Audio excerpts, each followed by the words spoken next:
ஆண்டவர் இயேசு கிறிஸ்துவுக்குள் எனக்கு அருமையானவர்களே, நம் ஆண்டவர் இயேசு கிறிஸ்துவின் நாமத்தினாலே உங்கள் அனைவரையும் வாழ்த்தி வரவேற்கிறேன். பிரியமானவர்களே, இந்த உலகத்திலே மிகவும் தேவைப்படுவது மகிழ்ச்சி.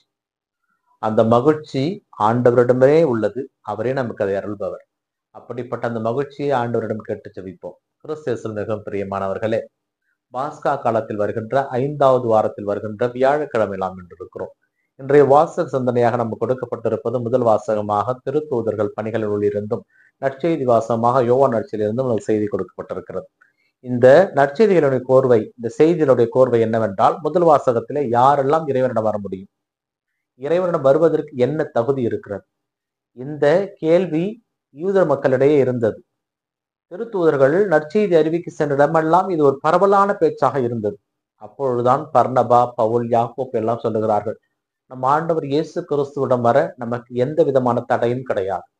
அவரை நம்பி ஏற்றுக்கொள்வோர் அவருக்கு உரியவராகிறார். ஏனென்றால் எல்லா திசையிலிருந்தும் அவரிடம் வந்தோர் ஆசீர்வதிக்கப்பட்டார்கள், ஏற்றுக்கொள்ளப்பட்டார்கள்.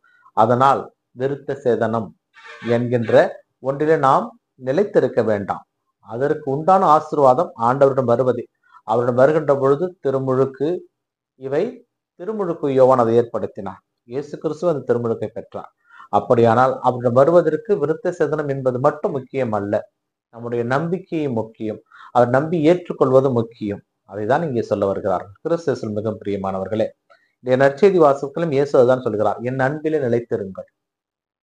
என் அன்பிலே நீங்கள் நினைத்திருந்தால் நீங்கள் மிகுந்த கனி கொடுப்பீர்கள். என் மகிழ்ச்சி உங்களுள் தங்கி இருக்கவும் அது நிறைவு பெறவுமே உங்களிடம் சொன்னேன் என்கின்ற வார்த்தை அவர் சொல்லுகிறார். இந்த உலகத்திலே நம் ஆண்டவர் இயேசு கிறிஸ்து மாத்திரமே நாம் மகிழ்ச்சியாக இருக்க வேண்டும் என்று விரும்பினார். ஏனென்றால் நாம் அவருடைய பிள்ளைகள், அவருடைய மந்தையினுடைய ஆடுகள். அப்படிப்பட்ட அந்த இயேசு கிறிஸ்துனுடைய எண்ணம் அனைத்தும் நாம் மகிழ்ச்சியோடு இருக்க வேண்டும், அவருடைய அன்பிலே நிலைத்திருக்க வேண்டும். அந்த அன்பிலே நாம் நிலைத்திருந்தோம் என்றால் மிகுந்த கனி தருவோம் என்று. அப்படிப்பட்ட அந்த ஆண்டவர் இயேசு கிறிஸ்துனுடைய அன்பிலே நாம் நிலைத்திருக்க முயற்சி செய்வோம். அவருடைய அன்பிலே நிலைத்திருக்க நாம் என்ன செய்ய வேண்டுமானால் எல்லாரையும் ஏற்றுக்கொள்ள வேண்டும். பாகுபாடுகள் இருக்கக்கூடாது, பொய் பேசக்கூடாது. அவருடைய அன்பை நான் அறிவிக்கிறேன் என்று வார்த்தை அளவில் மட்டும் அறிவித்து விட்டு எனது வாழ்வு மிகவும் மோசமாக இருப்பேன், அந்த வார்த்தை பயன் தராது, பலன் தராது.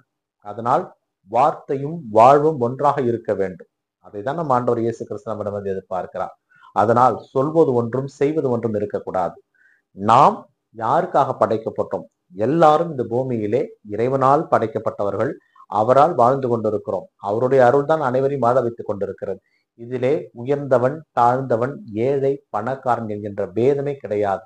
அப்படி ஒருவன் பார்க்கிறான் என்றால் அவன் இந்த பூமியிலே வாழ அருகதை இல்லாதவன் என்கின்ற அந்த வார்த்தையை நமதாக்கி கொண்டு இனி வரும் காலங்களிலே எல்லாரும் இறைவனுடைய பிள்ளைகள் என்ற நம்பிக்கையோடு வாழ முயற்சி செய்வோம். கிறிஸ்து இயேசு என்றென்று வாழ்த்து பெறுவாராக. இந்த நாள் உங்களுக்கு இனிய நாளாகவே அமையட்டும். ஆமீன்.